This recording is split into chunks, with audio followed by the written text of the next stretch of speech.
Bonjour, aujourd'hui je viens pour vous parler des péchés qu'on peut retrouver dans les films. Beaucoup de gens me connaissent de quand j'étais jeune. J'étais quelqu'un qui regardait beaucoup les films, tous les films on peut dire. Horreur, action, romantique, drame, policier, tous les films qu'il pouvait avoir, ou séries ou dessins animés, je regardais. Aujourd'hui, avec tout ce que le Seigneur m'a fait passer et tout ce que le Seigneur m'a délivré et m'a libéré, j'ai réalisé que beaucoup de films étaient remplis de péchés et étaient là pour nous distraire.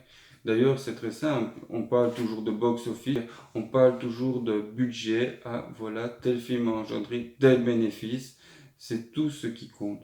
Tout ce qui compte dans les films, c'est l'argent que les gens viennent, regardent et achètent. Je trouve qu'on m'a dupé depuis des années grâce au cinéma, grâce aux effets spéciaux, et on nous a fait passer à côté de quelque chose qui est grand, quelque chose qui est vrai. C'est-à-dire, c'est la Bible et la parole du Seigneur Jésus qui est venu pour venir nous délivrer tous du péché. Le Seigneur a fait énormément pour moi dans ma vie, et je viens rendre témoignage parce que tout ce qui est cinéma, le péché qu'il y a dedans, c'est énorme.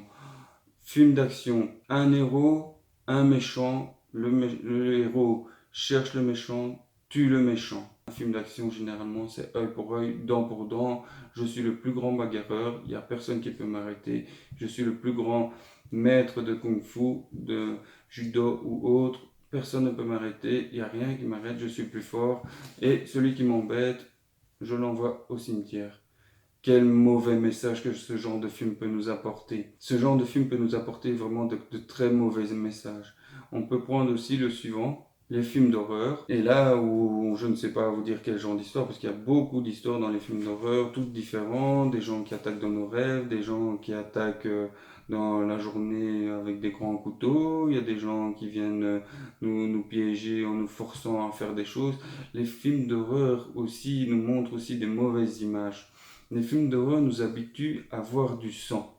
Les films d'horreur nous habituent à adorer le péché du sang, à aimer voir beaucoup de sang, à voir beaucoup de morts, à voir beaucoup de gens qui se font tuer. Voilà ce que le film d'horreur nous apporte. C'est là que ça nous amène à nous habituer à tuer et à voir du sang. À voir le sang, à voir les choses les plus horribles qu'on peut faire, à mettre des choses dans notre tête qui peuvent détruire quelqu'un. Il y a les films romantiques. On généralement un fond où on nous fait croire, à nous, que dans la vie, on tombe amoureux de quelqu'un, on se bat et notre vie, c'est fini. Tout est parfait. Le bonheur est parti pour jusqu'à la fin de nos jours et ils vivèrent heureux jusqu'à la fin des temps. Mais je ne pense pas que cela est vrai. Je pense que dans l'amour, ça se construit. Ça se construit tous les jours. On tombe bel et bien amoureux comme on voit dans les films, mais il y a tout un travail à faire. Dans tous les couples, il y a toujours une petite différence quelque part. Il y a toujours une petite différence. Et cette petite différence, elle peut faire des grands mal dans un couple. C'est pour ça que je dis que dans les films romantiques, il ne faut pas croire que tout est facile. Il ne faut pas croire que peut-être que celui-là est à moi, celui-là est pour moi, il faut tel homme, telle corpulence, il faut qu'il soit mince, il faut qu'il soit musclé. Beaucoup de gens vont voir que avec le temps, les films nous trahissent beaucoup. Si on prend le temps de bien regarder les histoires, les films nous trahissent beaucoup. Ils sont pas là pour nous guider dans notre vie, ils sont pas là pour nous donner un modèle, et ils sont là pour nous donner du rêve, uniquement du rêve, et faire gagner de l'argent à ceux qui les produisent. Si un film ne produit pas d'argent, il ne continuera pas. Je vous conseille des films tels que Woodlaw, I Can Only Imagine ou War Room. Ce sont des très bons films chrétiens, il y en a beaucoup d'autres. Attention à ce que vous regardez et de ne pas toujours croire que cela est la vie. Ne pas croire, comme beaucoup de gens ont fait ces derniers temps, ont vu le coronavirus, tous les effets qu'ils ont fait et se sont rabattus sur le film Contagion ou Alerte. Je suis toujours un peu l'actualité, même si cela ne me fait pas peur de me promener dans la rue sans masque, sans gants. Je fais attention comme tout le monde, je respecte les normes et je sais que le Seigneur protégera ma vie quoi qu'il arrive. Car le Seigneur nous écoute et nous voit. Le Seigneur voit tout ce que l'on fait et tout ce que l'on met dans notre tête. Je sais que ceux qui regardent les films d'action, tous les films d'horreur, et qui a des fois leurs enfants qui sont à côté, c'est ça qui font des cauchemars. C'est pour ça qu'ils font souvent des cauchemars pendant la nuit et ne dorment pas bien. Moi, je sais que les films d'un certain waouh, quelqu'un qui se battait, qui a eu la fureur et de l'autre côté, il y a eu un dragon, donc je crois que certains voient le titre que je veux dire, ou des films avec un ancien militaire qui veut traverser une ville et qui détruit tout après. C'est des films qui m'ont des fois laissé des mauvais souvenirs. Il a fallu un long moment avant que je regarde réellement un film d'horreur. Après, j'ai tout regardé, mais étant tout petit, j'ai vu des images vraiment de tout.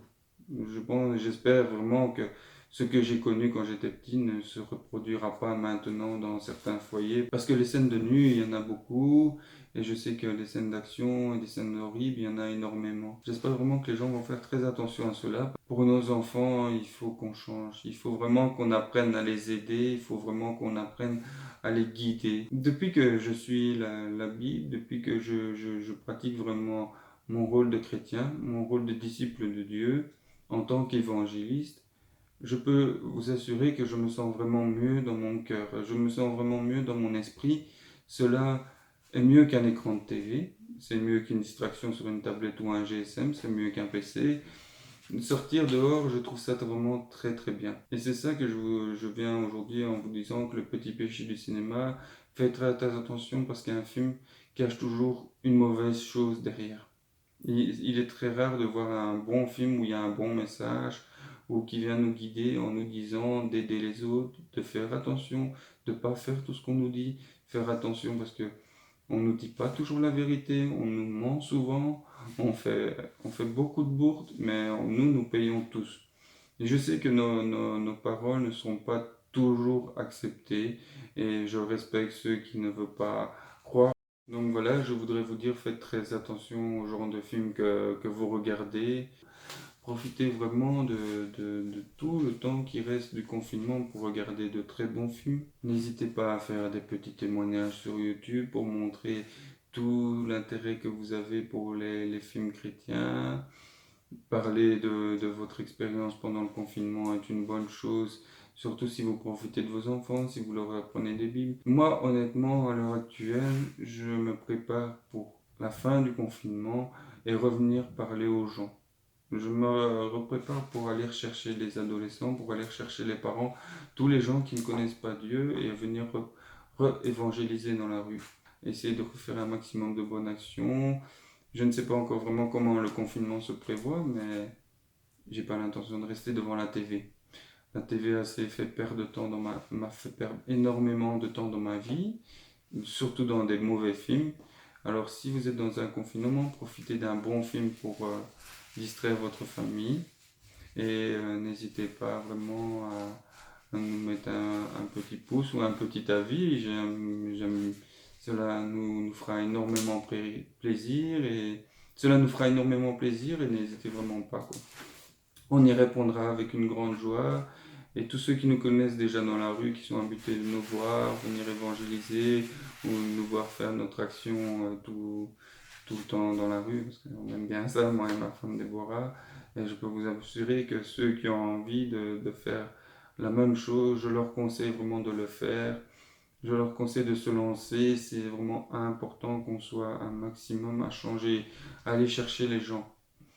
En tout cas, je vous dis merci à tous ceux qui regardent cette vidéo, tous ceux qui vont regarder cette vidéo. Sachez que moi et ma femme Déborah, nous allons prier toujours pour vous. Nous serons toujours là. Comme dit le Seigneur, je ne perdrai aucun de ceux que tu m'as donnés.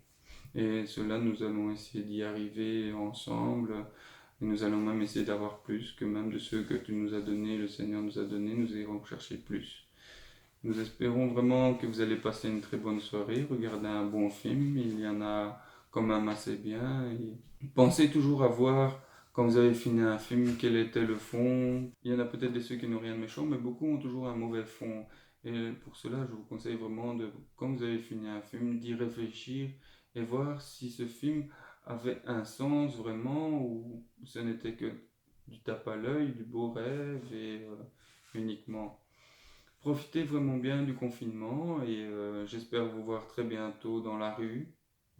Pas nécessairement en vidéo, moi j'aime bien rencontrer dans la rue. D'ailleurs, dans nos prochaines vidéos, on se montrera dans la rue comment est-ce qu'on évangélise, comment est-ce qu'on ramène les jeunes vers la parole, comment est-ce qu'on aide les gens un maximum, car il faut s'entraider, se serrer les coudes, même si à l'heure actuelle on demande 1,50 m de distance. On sait toujours se serrer les coudes, prier les uns pour les autres, penser, avoir des pensées pour les autres, pas uniquement pour soi. Il y a eu énormément de maladies qui ont été pires que le coronavirus et qui sont toujours d'actualité. Alors n'ayez pas peur, priez, réconfortez votre couple, amenez du bonheur dans votre maison et profitez-en un maximum. Et je vous dis à très bientôt et passez une très bonne soirée.